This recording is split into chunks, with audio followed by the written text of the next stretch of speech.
Bonjour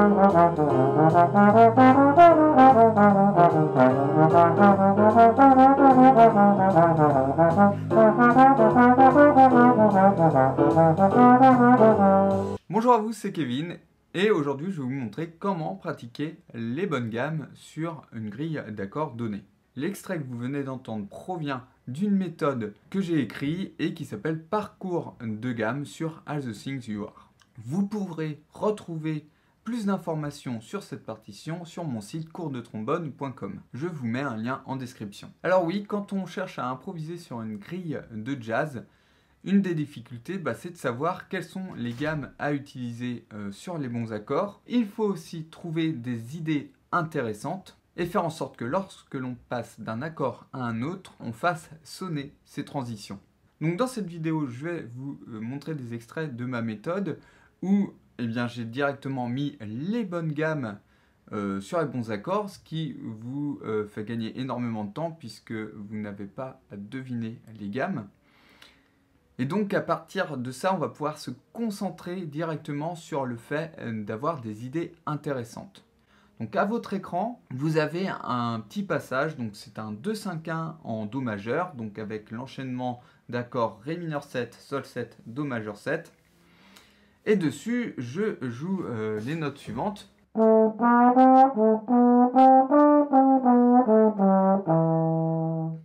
Donc toutes ces notes font partie de la gamme de Do majeur puisque nous avons un 2-5-1 en Do majeur. Donc je ne vais pas rentrer dans le détail de ce qu'est un 2-5-1 aujourd'hui. J'ai déjà fait des vidéos sur cette chaîne pour en parler. Vous avez juste à suivre les notes. Vous pouvez vous aussi jouer cet extrait sans problème. L'idée c'est de comprendre comment tout ça est construit. Donc là, ce qui rend cette ligne intéressante, ça va être le fait d'utiliser des motifs. On a par exemple le La, Si, Do, La au tout début de cette partition. Et juste après, je refais le même motif. C'est-à-dire que nous avons un petit dessin où on monte sur 3 notes et on redescend sur une.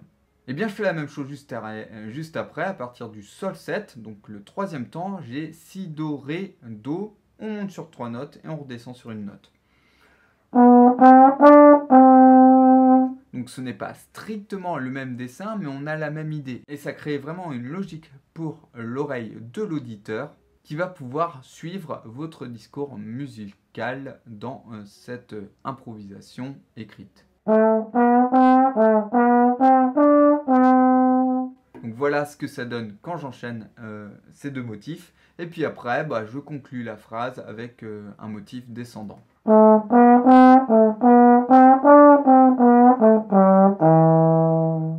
Un autre exemple pour développer des idées intéressantes, c'est de parcourir la tessiture du trombone. Donc là, on voit dans cet extrait que la note la plus grave est un Do, qui se trouve sur le troisième temps de la première mesure. Et dans la deuxième mesure, vous voyez, on fait que de monter pour aller jusqu'à un Fa aigu. Donc si je vous joue cet extrait, vous allez voir qu'on va bien explorer la tessiture du trombone, ce qui donne vraiment un côté aérien à votre discours.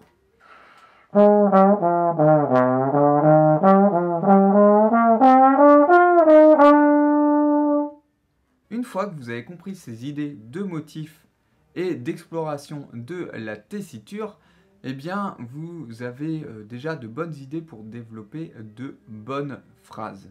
Vous voyez qu'au niveau du rythme, ce n'est pas très compliqué.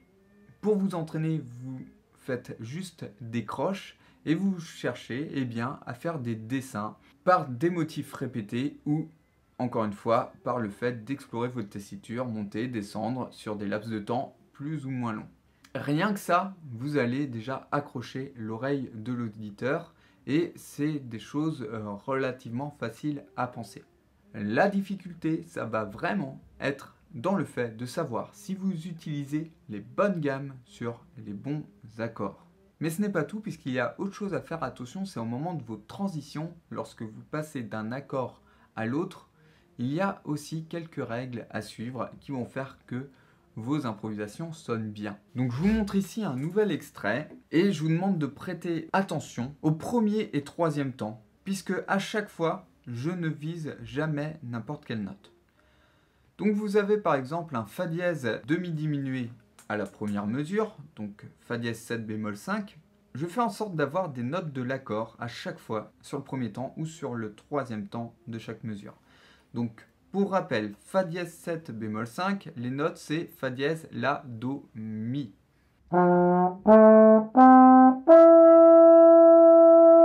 Et sur mon premier temps, j'ai bien un Fa dièse et sur le troisième temps, un La.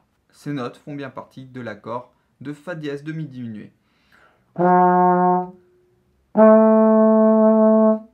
Et pour passer du Fa dièse à mon La, eh bien, j'utilise juste des notes qui font partie de la gamme qui sonne sur cet accord.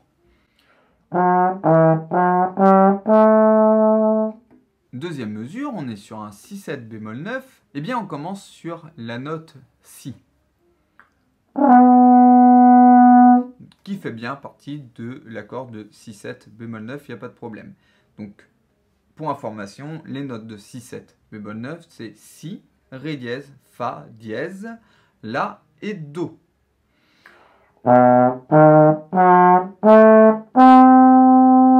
Donc quand je commence sur le Si, eh bien ça fait bien partie de l'accord. Ensuite, sur le troisième temps, j'ai un Fa dièse, qui est la quinte de l'accord, et ça fait aussi bien partie de l'accord. Encore une fois, je réunis ces deux notes avec des notes qui font partie de la gamme qui fonctionne sur Si7 bémol 9. Enfin, sur le Mi majeur 7, j'ai visé la neuvième sur le premier temps. C'est quelque chose qu'on peut tout à fait faire sur un accord majeur 7. Ça sonne toujours très bien. Donc les notes de Mi majeur 7 sont Mi, Sol dièse, Si, Ré dièse. Et là, je fais sonner en plus la neuvième sur le premier temps. Ça fonctionne avec un Fa dièse. Et sur ce premier temps, je joue la neuvième, le Fa dièse. Et ici, je la joue l'octave inférieure. Une dernière chose à savoir, c'est que toutes ces notes qui sont sur les premiers et troisième temps, je fais en sorte que la croche juste avant le premier ou troisième temps soit amenée par une note qui va être conjointe, donc une note juste à côté. Donc par exemple, sur le troisième temps de la première mesure, on a un La, et bien ce La est amené par un Sol juste avant. Ensuite, sur le premier temps de la deuxième mesure, on a un Si sur le premier temps, je l'amène avec un La juste avant. Ensuite, j'ai un Fa dièse sur le troisième temps de la deuxième mesure, il est amené par un Sol, donc la note juste au-dessus du Fa dièse. Et enfin, le Fa dièse du premier temps, je l'ai amené par un Mi juste avant, on entend Mi Fa dièse. Donc deux notes juste à côté. Ça permet d'avoir un discours qui va être plus naturel. Je vous joue maintenant lentement toute cette phrase et je vous invite à bien faire attention à ces notes de transition avant les premiers et troisième temps.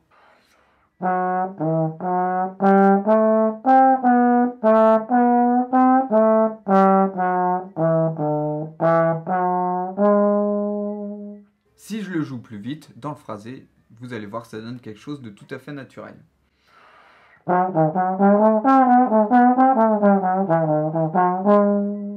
À noter aussi que cet extrait est un 2-5-1 très particulier, puisque quand on a un 2-5 qui commence avec un accord demi-diminué puis un accord 7 bémol 9, ça annonce un accord qui va être mineur. C'est pour les tonalités mineures que l'on fait ça. Donc normalement on devrait être en Mi mineur avec ce Fa dièse demi-diminué et ce Si 7 bémol 9. Sauf que l'accord sur lequel on arrive est un Mi majeur 7. Donc pas un Mi mineur comme on devrait entendre comme ça a été annoncé avec ce 2-5.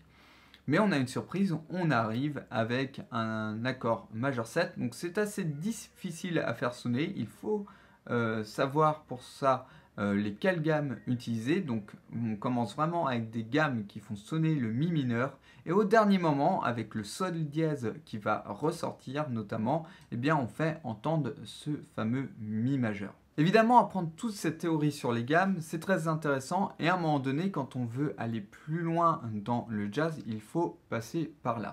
Mais je pense que dans un premier temps, c'est intéressant d'ingurgiter des choses, de jouer des morceaux en se faisant plaisir sans se préoccuper forcément de la théorie. Mais si vous êtes encore relativement débutant dans le monde du jazz, autant vous faire plaisir en jouant des improvisations qui sont déjà écrites pour vous. C'est comme ça que j'ai eu l'idée de créer ma méthode de parcours de gamme sur As the Things You Are. C'est tout simplement une improvisation écrite.